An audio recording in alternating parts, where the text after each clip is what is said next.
आप सभी का बहुत बहुत स्वागत है।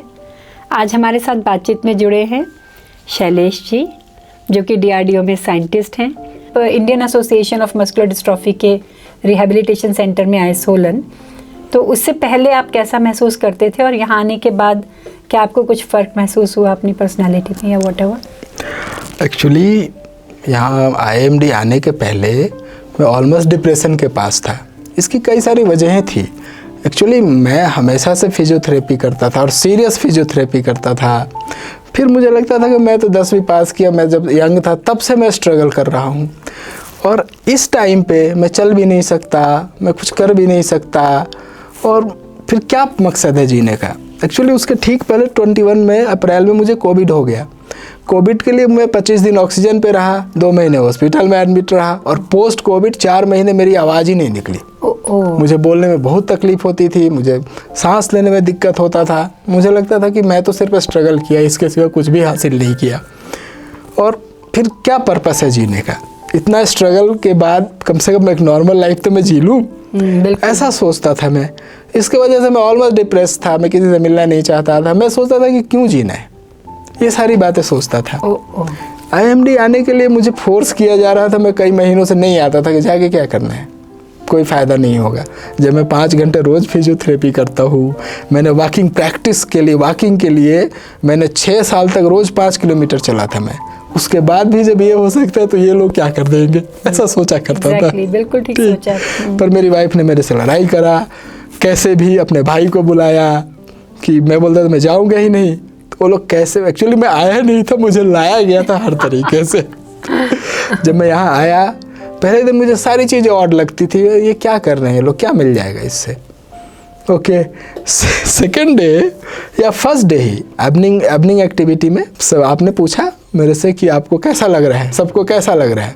मैंने बोला कि मेरा बॉडी आपके किसी भी चीज़ को एक्सेप्ट करने को तैयार नहीं है, मुझे बिल्कुल अच्छा नहीं लग रहा है। ठीक। और एक क्वेश्चन मैंने अपने बच्चों के लिए पूछा कि क्या मेरे बच्चों की अभी यही हालत हो जाएगा। दूसरा कि मेस में खाने के लिए मुझे उठने बैठने में काफ़ी तकलीफ होती थी, तो वहाँ थेरेपिस्ट लोग मिलके मुझे उठाते बैठाते थे। मुझे लगता था ये क्यों, क्या है, ये तो टॉर्चर है, मैं तो खा भी नहीं सकता। ठीक, ऐसे करके मतलब परेशान सा था। थर्ड डे क्या हुआ, मेरा हाइड्रो था कि उन्होंने कहा कि आप खड़े हो जाओ। मैं बोला कि नहीं, मेरे से तो हो नहीं सकता, मैं तो नॉर्मल जगह पे खड़े नहीं हो सकता हूँ, सपोर्ट के साथ पानी में तो मुश्किल है। मैंने कहा कि देखो जी मेरे से नहीं होगा, ठीक है। उन्होंने कहा नहीं आप ट्राई करो। मैंने कहा मैं नहीं करता। फिर अभिनीत करके फिजियोथेरेपिस्ट थे, अनिल सर थे और कई सारे लोग थे और 4-5 फिजियोथेरेपिस्ट सब आ गए कि हम हैं ना, आपको खड़ा कर देते हैं। और उन 5 लोगों ने मुझे फोर्स करके खड़ा कर दिया। फिर मुझे थोड़ा बैलेंस बना, मुझे लगा अरे मैं तो पानी में खड़ा हो सकता हूँ। ठीक, थोड़ा लगा कि नहीं, ऑल इज़ नॉट लॉस्ट, कुछ तो बचा है लगता है।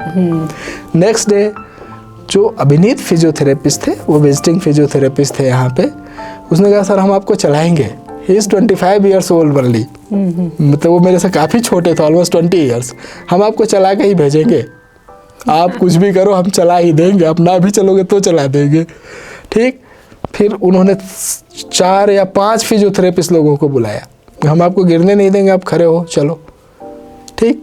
उन्होंने अपना हाथ पकड़ाया, 2 स्टेप चला, 3 स्टेप चला, 4 स्टेप चला पकड़ के। ठीक। इससे मुझे 4 स्टेप तो 4 स्टेप है पकड़ के भी, लेकिन एक्चुअली उसके पहले मैं 1 स्टेप चलने के लिए 2 लोगों को ढूंढता था। मैं किसी का हाथ पकड़ के 1 स्टेप भी नहीं ले सकता था। मैं 4 स्टेप चला, लगा कि नहीं, मतलब जो दिमाग में सेट हो गया था ना कि नहीं अब कुछ नहीं हो सकता, वो लगता था नहीं कुछ तो हो सकता है। पर अभी भी मैं वैसी ही कंडीशन में था। उसके नेक्स्ट डे हाइड्रो में मुझे खड़ा किया गया, 2 लोगों ने ही मुझे खड़ा कर दिया। मुझे लगा देखो तो कल 5 लोग मिले थे, आज तो 2 से ही हो गया मैं। और मैं खड़ा हो गया, उन्होंने मेरी बैलेंस ट्रेनिंग शुरू कर दी। लगभग 10 सेकेंड तक मैं यूं ही बिना कुछ पकड़े खड़ा हो गया। फिर लगा कि नहीं कुछ पॉसिबल है। दूसरा, मेस में मेरे को खाने में बहुत तकलीफ होती थी। फिर लोगों ने मुझे समझाया यहाँ पर कि आप व्हील चेयर यूज करो, अदरवाइज आप जितना ना खाओगे उससे ज़्यादा परेशान हो जाओगे। तो मैं व्हील चेयर यूज करना शुरू कर दिया। उसके बाद चीज़ें आसान हो गई। उसके नेक्स्ट डे मैं आपसे मिल लिया, आपने कहा कि आप तो अचीवर हो, ठीक, और आप ऐसे क्यों फ्रस्ट्रेट हो रहे हो, आप पे भरोसा है मुझे, आप कमाल कर सकते हो। मैडम यूँ तो ये सिंपल सी बात थी, बाद में लगा कि अरे इनको तो मैं जानता तक नहीं हूँ, ये कैसे कॉन्फिडेंस दिखा रही है मुझे, जब इनको है तो मेरा कहाँ गया। ठीक मैम, वहाँ से यू टर्न शुरू हो गया। उसके बाद मैं यहाँ की इवनिंग एक्टिविटी में शामिल होने लगा, सारी चीज़ें अच्छी लगने लगी। फिर मतलब तब लगा कि नहीं, बहुत सारा इम्प्रूवमेंट हो सकता है। पहली बार मैं IMD में 5वें दिन बिना कुछ पकड़े 10 स्टेप के करीब चला, बिना किसी को पकड़े हुए। और इसने जो कॉन्फिडेंस बूस्ट किया वो मत पूछो मैडम।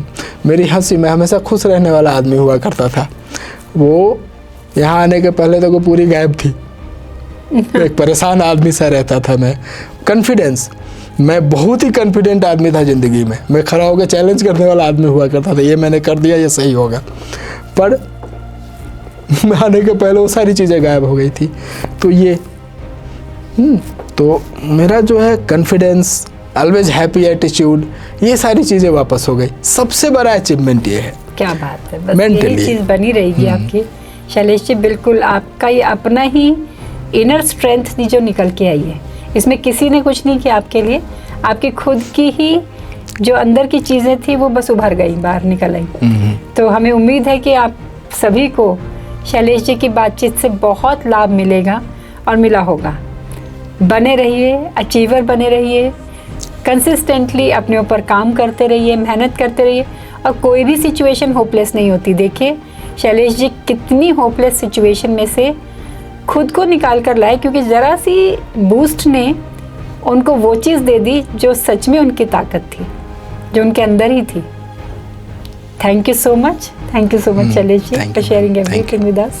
Thank you.